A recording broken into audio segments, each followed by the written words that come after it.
દાહોદ જિલ્લાના ઝાલોદ તાલુકામાં એક ચોંકાવનારી અને સંશયાસ્પદ ઘટના સામે આવી છે। ઝાલોદના ડુંગરી ફળિયાના રામદેવ મંદિરના પૂજારી અને રામદેવ ભગવાનના ભગત તરીકે જાણીતા નગીનભાઈ વીરાભાઈ પુનાતરની થેરકા ગામે આવેલા પંચકૃષ્ણ મંદિર પાછળ માસણ નદીના કિનારે શંકાસ્પદ લોહીલુહાણ હાલતમાં લાશ મળી આવતા સમગ્ર વિસ્તારમાં ભારે ચકચાર ફેલાઈ ગઈ છે।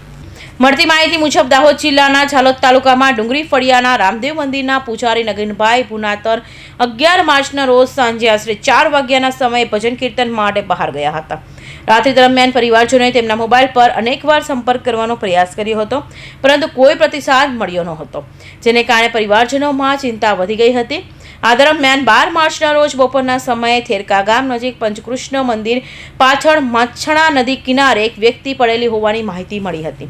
ખેતરમાં કામ કરવા ખેડૂતોની નજર નદી કિનારે પડેલા વ્યક્તિ પર પડતા તેઓ નજીક જઈ તપાસ કરતા તે રામદેવ મંદિરના પૂજારી નગીનભાઈ હોવાનું સામે આવ્યું હતું। તેઓ કોઈ હરકત ન કરતા મૃત હાલતમાં દેખાતા તાત્કાલિક તેમના પરિવારજનોને જાણ કરવામાં આવી હતી।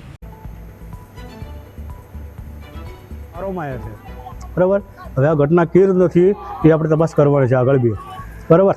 હવે જ્યાં સુધી એના જે બી ગુનાગાર ના મળે ત્યાં સુધી એમને બધું આગળ પ્રોસેસ કરવાના છે, બરાબર। એ ઘટના આપણે તપાસ આગળ કરવાની જ છે।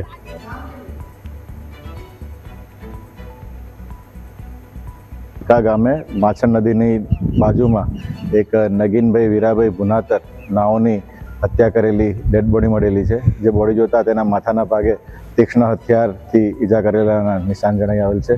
જે અનુસંધાને ઝાલોદ પોલીસ સ્ટેશનના પીઆઈ શ્રી ગામિત સાહેબ તેમજ લીંબડી પોલીસ સ્ટેશનના પીઆઈ શ્રી સિસારા સાહેબ, દાહોદ જિલ્લાની એલસીબી લોકલ ક્રાઇમ બ્રાન્ચની ટીમ તેમજ એસઓજીના પોલીસ અધિકારી અને કર્મચારીઓ આ ગુનાને શોધી કાઢવા માટે હાલ જગ્યા ઉપર હાજર છે અને આ ગુનાના કામે હાલ પોસ્ટમોર્ટમની કાર્યવાહી ચાલુમાં છે અને ફરિયાદની કામગીરી ચાલુમાં છે। ઘટનાની જાણ થતાં ઝાલોદ ડિવિઝનના DYSP DR Patel, Jhalod PI Ravi Gamit, Dahod જિલ્લા એઓજી તેમજ એલસીબીની ટીમો તાત્કાલિક ઘટના સ્થળે દોડી આવી હતી।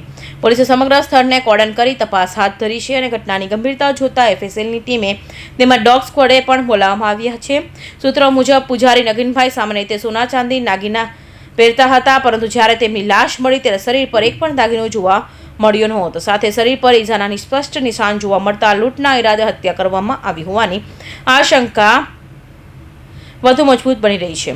આ સમગ્ર મામલે પોલીસે ગુનો નોંધી તપાસ હાથ ધરી છે। મૃતક નગીનભાઈની લાશને પોસ્ટમોર્ટમ માટે ઝાલોદ સબ ડિસ્ટ્રિક્ટ હોસ્પિટલ ખાતે ખસેડવામાં આવી છે। પોલીસ દ્વારા તમામને એંગલ પરથી તપાસ કરવામાં આવી રહી છે, તેમજ આસપાસના વિસ્તારોમાં પણ તપાસ તેજ કરવામાં આવી છે। કૌશિક પટેલનો report, Hind TV news, Surat.